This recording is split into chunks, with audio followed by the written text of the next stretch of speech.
Bonjour à toutes et à tous de Louisville, Kentucky, le cœur de la francophonie de nos imaginations. Nous sommes vos hôtes, Jim et Patrick. Ah oui, bien sûr. Nous parlons aussi français ici. Nous sommes parfois d'ici ou d'ailleurs. Et nous partageons la langue de Molière, de Senghor et de la vie en rose. Enfin, décontractez-vous chez nous et soyez le bienvenu au cœur de l'Amérique et que les bons récits commencent à rouler. Hey, salut Patrick. Salut Jim, comment vas-tu? Oh, je vais très bien aujourd'hui, c'est une bonne journée. Et une question juste pour commencer pour toi. Ouais. Comment est-ce que la retraite te traite? Le retraite me traite pas mal. Tu vas voir un de ces jours. Parce qu'un jour, il faudra qu'on en parle. On devra parler de cette transition de la vie active à la retraite. Quelles sont les stratégies? Bon, ça sera juste pour le futur. On reste toujours actif. Alors, n'est-ce pas? C'est la mauvaise santé qui nous... Surtout quand on a des enfants, voilà. Ouais.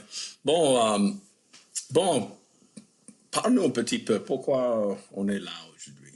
Alors, laisse-moi d'abord saluer notre audience ici, saluer la famille et encore une fois, Jim et moi, nous vous accueillons au récit francophone ici à Louisville, Kentucky.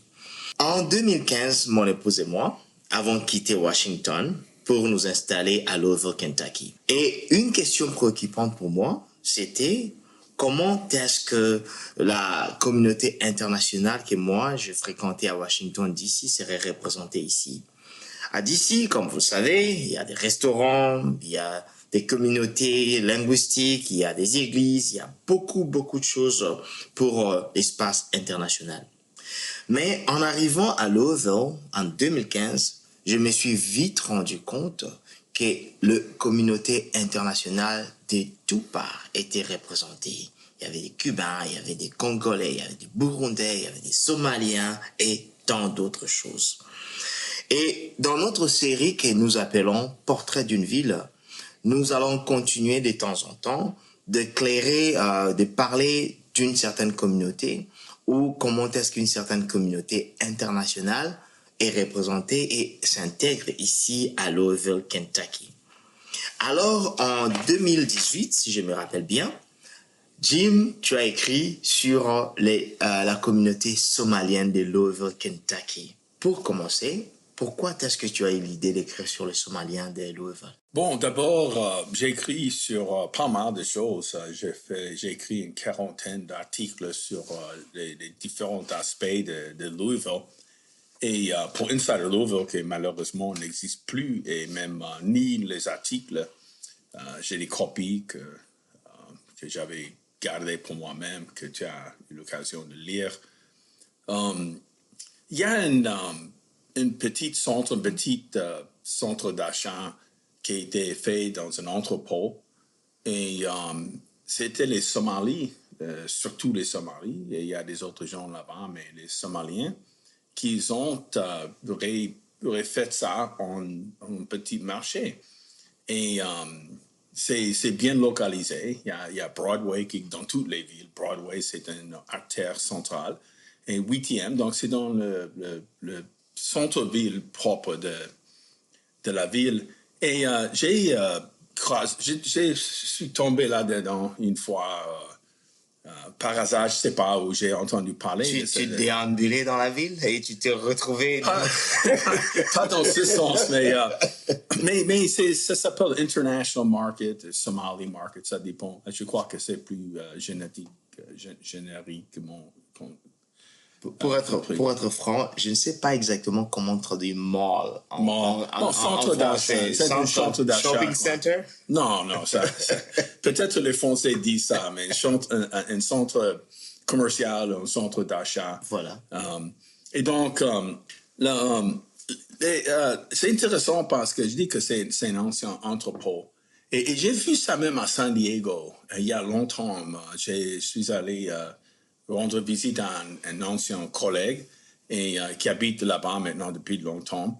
Et puis, il m'a montré ça, qu'il y avait c'est assez bien localisé aussi. Et j'ai entendu parler des choses comme ça, comme à Minneapolis, c'est la plus grande communauté somalienne. Et puis, Columbus, Ohio, Louisville, on est assez bien nombreux aussi.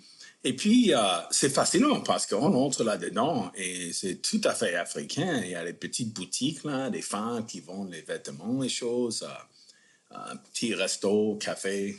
Non, avant qu'on entre dans les détails de Somali Mall, je veux juste retourner un peu en arrière avec les débuts de notre expérience de Somali Mall ici.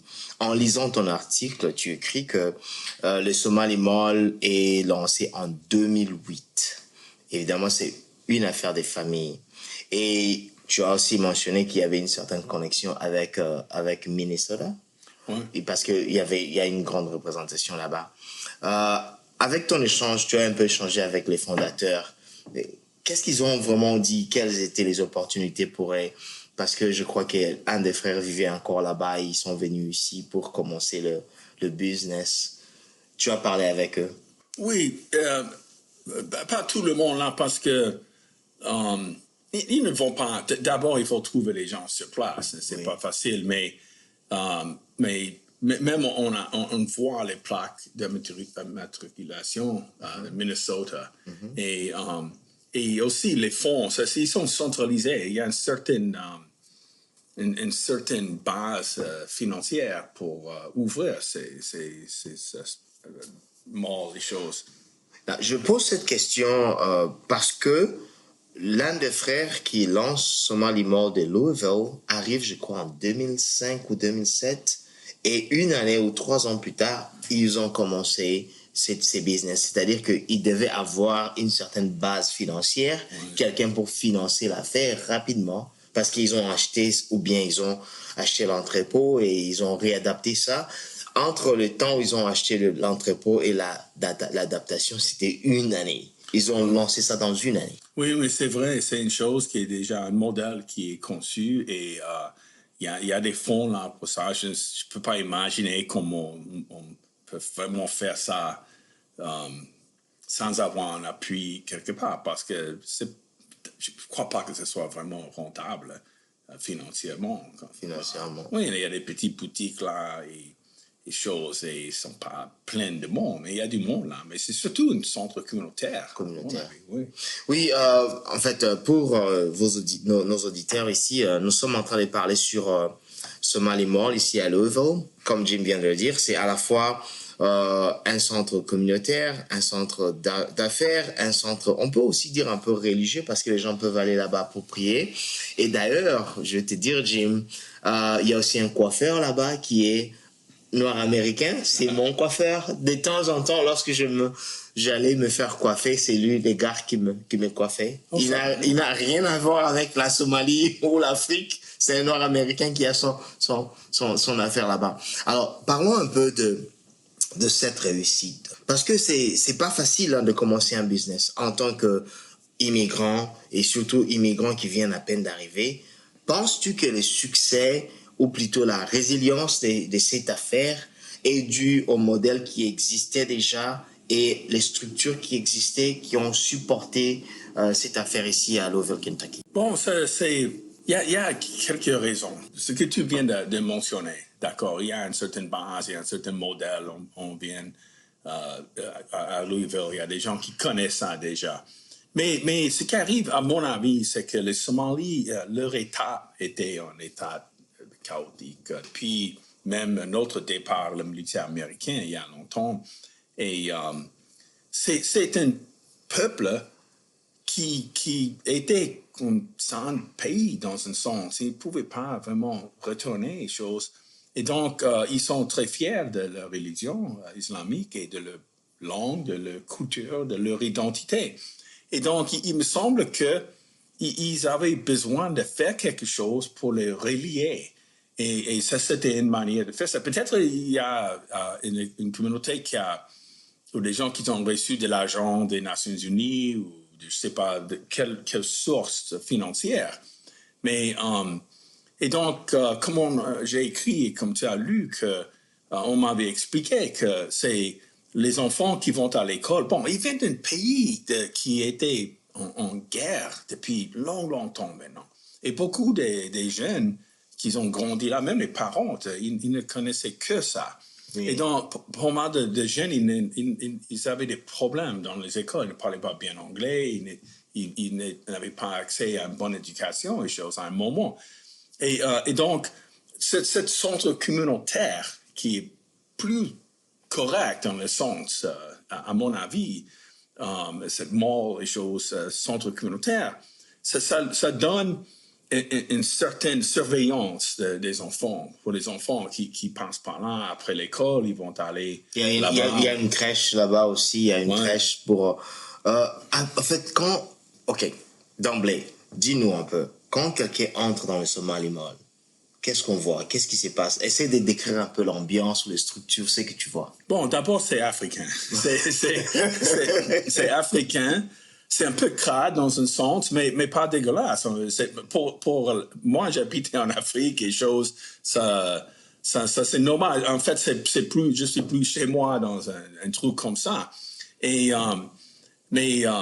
donc, mais on entre là et ça dépend de quelle porte, parce qu'il y a plusieurs portes et les couloirs et choses où c'est soit tu entres par une porte où il y a les petits vendeurs.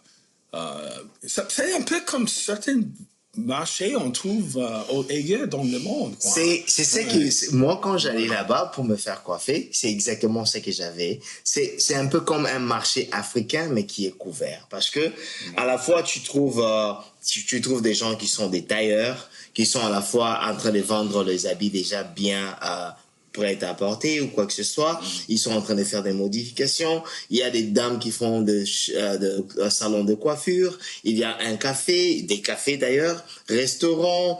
Il y a des gens qui font des transferts d'argent. Il y a quoi encore là-bas? C'est actif, quoi. Il y a plein d'histoires. Il y a un genre de grocery, là où tu achètes les aliments. Magasin pour acheter les aliments, la nourriture. Il y a dans le café, par exemple, il y a presque toujours un match de foot qui se déroule. Il y a des gens, surtout quand c'est les matchs importants. Parce que peut-être même depuis alors et avant, j'ai peut-être fréquenté cet lieu une douzaine de fois, une bonne douzaine de fois. Le gars qui est toujours le même gars, peut-être il est toujours le jeune qui tient le café. Là, oui. Il me connaît quand j'entre les choses. Et on parle de foot surtout, et c'est une fanat de la ligue anglaise et choses surtout. Et les vieux qui sont là pour jouer aux cartes ou machin, regarder les choses, pour juste parler entre les jeunes qui passent par là aussi. Oui, et en te lisant, tu insistes un peu sur cet aspect communautaire de Somali Mall, où il y a une des personnes que tu es en train d'interviewer là, qui disait que voilà, nous essayons d'apporter une structure sociale pour encadrer les jeunes, afin qu'ils aient une certaine base structurelle, parce que sans certaines bases, évidemment, le jeune se perd et tout, beaucoup d'histoires. Qu'est-ce que tu as pensé de ça? Bon, et la religion est très importante. Comme on entre là, comme le vendredi matin, sans faire attention, c'est très, très si long. Oui, oui, d'accord, ils sont dans la prière. Il y a un lieu là où ils vont être ensemble, comme les musulmans font tous les temps, et surtout pendant le Ramadan, surtout le vendredi, les choses. Et l'identité, comme je dis, et comme c'est un peu particulier parce que quand je dis que quand le pays ne fonctionne pas, et donc les gens, il y a une certaine urgence de se regrouper, ou sinon dans une génération c'est foutu. Hein. Et ça c'est une chose que je trouve fabuleuse chez eux. C'est pas le cas des Congolais ici, qui sont peut-être plus nombreux que les Somalis. Non, il est fort possible qu'il y ait plus de Congolais dans cette ville. Ouais. Évidemment, eux, ils ont juste dernièrement. Oui, ils ont des églises. Ok, tu parles de l'urgence de se regrouper, l'urgence de maintenir leur culture, leur langue, leur religion. Mais je veux aussi me focaliser un peu sur le chaîne d'approvisionnement. Parce que le pays a été en guerre et est toujours en guerre dans beaucoup de régions de la Somalie et nous avons des Somaliens qui font du business ici. Est-ce que tu leur avais demandé des questions sur la manière dont ils s'approvisionnent? Est-ce que le produit viennent directement de la Somalie ou peut-être les produits viennent de l'Afrique de l'Est, du Kenya, des histoires pareilles? Bon, dans le cas, je ne peux pas te dire exactement, mais quand on va dans les boutiques asiatiques, africaines, etc., c'est pas les produits qui viennent de la Chine direct ou d'un certain pays. Ça arrive peut-être à Los Angeles, à Chicago, à New York, Miami. Ça dépend de la ville. Et puis, c'est de là, il y a des gros entrepôts et ils font la distribution. Les Mexicains, comme on va distribuer, si ça va être peut-être ici, quand ils sont provisionnés par le Chicago. Et donc, c'est ça qui est intéressant, comme dit, de chaînes de distribution. Et c'est pas comme on va juste faire ça comme individuellement. Même si on va en Europe, et j'ai parlé à quelqu'un dernièrement qui était en France et on parlait des Africains qui passent avec les petites statuettes et choses, les Sénégalais, les gens comme ça. C'est pas comme chaque individu va aller faire son truc. Il y a un espace là où on a des produits et on peut parler aux gars qui contrôlent les produits pour dire d'accord, tu vas aller vendre ça, tu te donnes un certain pourcentage. C'est pas comme chaque individu, il y a une certaine source de ces produits. C'est-à-dire que dès le départ, ça doit être quelque chose de communautaire où les gens sont en train de lever des fonds ensemble et il y a ceux-là qui sont peut-être spécialisés dans certains approvisionnements. Parce que j'ai vu des tapis, mon cher. Lorsque vous entrez dans ce Somali Mall, il y a des tapis qui viennent peut-être de quoi, de l'Afrique ou peut-être d'autres pays asiatiques. Peut-être même, oui, Chine. Même on sait qu'en Afrique, les marchés des vêtements et toutes ces choses, il y a beaucoup de choses qui sont faites en Chine ou en Nigeria. Ça peut être les trucs nigériens. Parce que, quand tu dis qu'il y a ton barbier qui est là, qui est américain, il y a les autres non-somaliens là-bas. C'est pas comme exclusif. Quand j'ai fait là, c'est rare avoir une autre personne qui me ressemble là-bas. Mais tu veux dire qu'il y a plus de noirs, voilà. Ah ouais. mais ou des gens d'origine africaine, oui, noirs, oui. Mais dans mon cas, c'est intéressant parce que personne me regarde. C'est pas une chose comme, oh, il y a un blanc qui arrive. Ils sont contents. Je suis une autre personne là. Parfois, les gens me reconnaissent, mais ça fait un moment que j'étais pas, surtout avec COVID et choses. Mais c'est ça ce que j'ai trouvé intéressant. C'est comme ils accueillent les gens, ils sont contents. Ils ne vont pas te parler forcément, mais c'est pas comme non, évidemment, quand tu descends là-bas, tu es vraiment un peu comme dans un marché africain où tu n'es pas une curiosité. C'est-à-dire que dès que tu marches là-bas, c'est pas que quelqu'un est en train de te regarder ou quoi que ce soit. Parlons du café parce que tu es un connaisseur du café. C'était comment le café? C'est comment leur café? Bon, il faut qu'on parle des Cubains et les Somaliens quand il s'agit d'un bon café ici. Et le café là est bon et ils ont le machine expresso là et choses. Et aussi ils vendent les petits samosas et certains petits trucs qu'on peut manger. Surtout les samosas, c'est parce que et c'est comme $1.50 chose pour le samosa et le café c'est peut-être $3 quelque chose comme ça. Parlons un peu du samosa. Tu sais qu'il y a toute une grande conversation, un débat à la fois en Afrique de l'Est et aussi un peu dans le pays asiatique où les gens sont en train de débattre qui fait le vrai samosa, qui est l'originaire, qui a commencé le samosa. C'est fascinant, je te dis. C'est pas les Indiens, je crois. Ouais. Non, parce que presque, même nous au Congo, nous on appelle ça peut-être sambusa.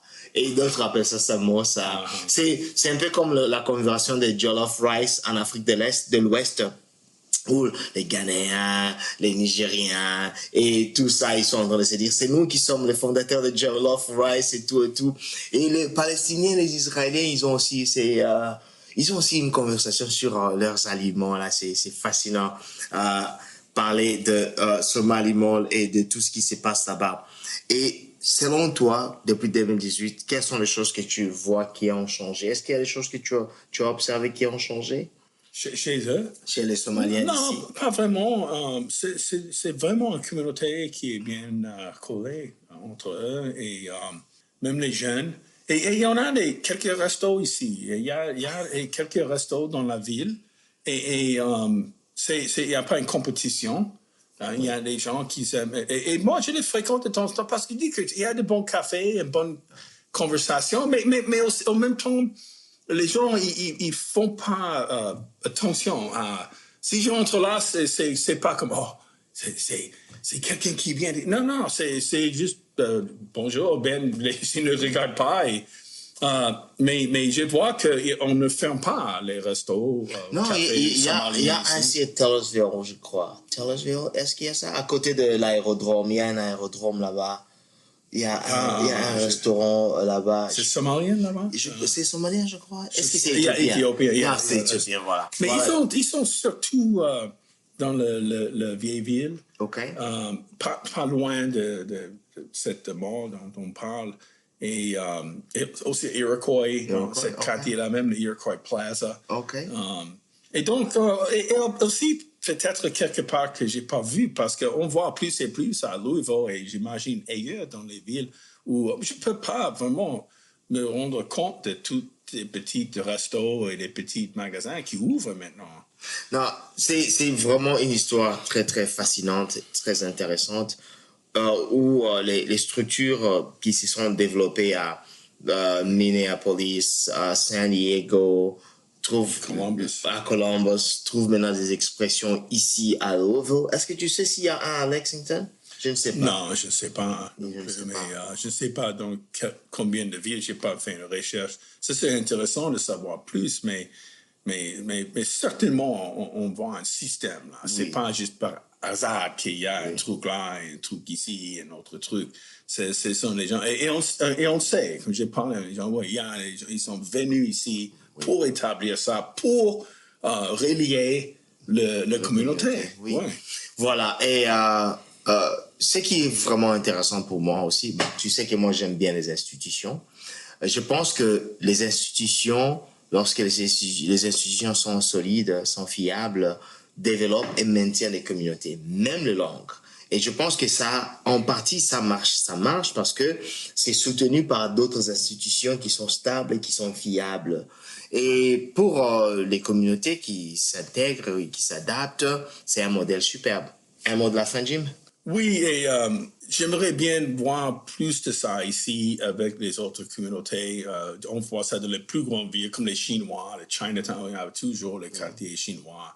Et l'église, dans un certain sens, synagogue, le mosquée, centre communautaire.